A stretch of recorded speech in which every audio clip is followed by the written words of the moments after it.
के भुवन बज ढोल नगाड़ा मृदंग देवता। माता के भुवन बज ढोल नगाड़ा मृदंग देवता। मगन हो के है जोगनी नाचे, मगन हो के है जोगनी नाचे, जिभ निकाले हला। माता के भुवन बज ढोल नगाड़ा मृदंग देवता।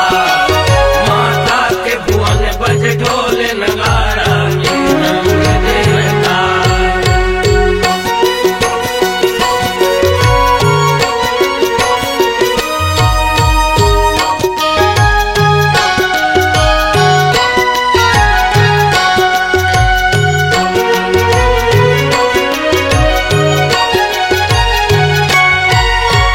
काहन के तोर ढोल बने हैं काहन काटे मजीरा।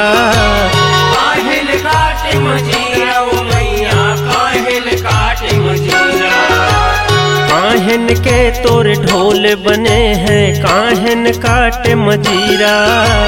काहिल काटे मजीरा ओ मैया काहिल काटे मजीरा। काहन काट के मृदंग देवत है। काहन काट के मृदंग देवत है माता के भुवन में ताल। माता के भुवन बज ढोल नगाड़ा मृदंग देवता। माता के भुवन बज ढोल नगाड़ा मृदंग देवता।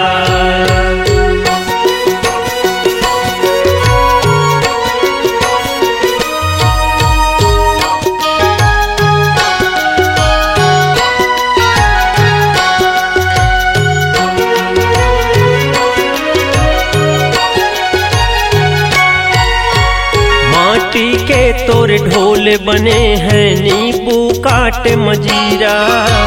नींबू काटे मजीरा ओ मैया नींबू काटे मजीरा।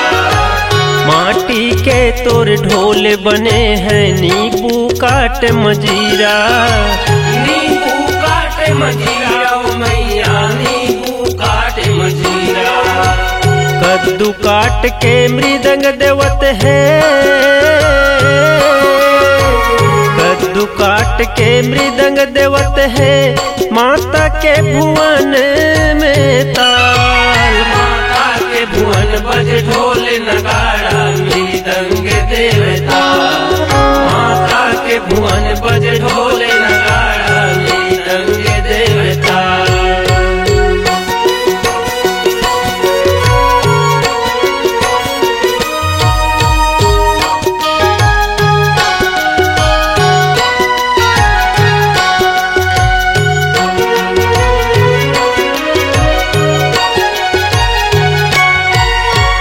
कौन बजावे ढोल तोर द्वारे कौन बजावे मजीरा।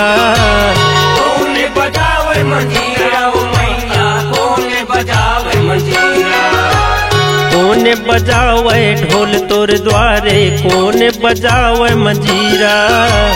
कौन बजावे मजीरा ओ मैया कौन बजावे मजीरा। कौन बजा के मृदंग देवत है।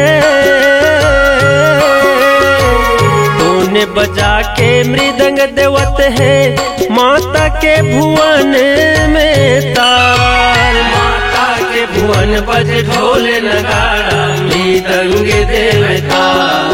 माता के भुवन बज ढोल नगाड़ा मृदंग देवता।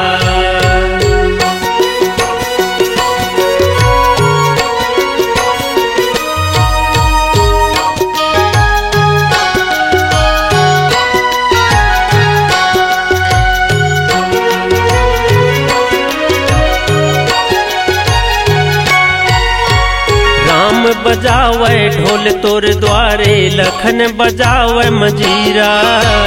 लखन बजावे मजीरा ओ मैया लखन बजावे मजीरा।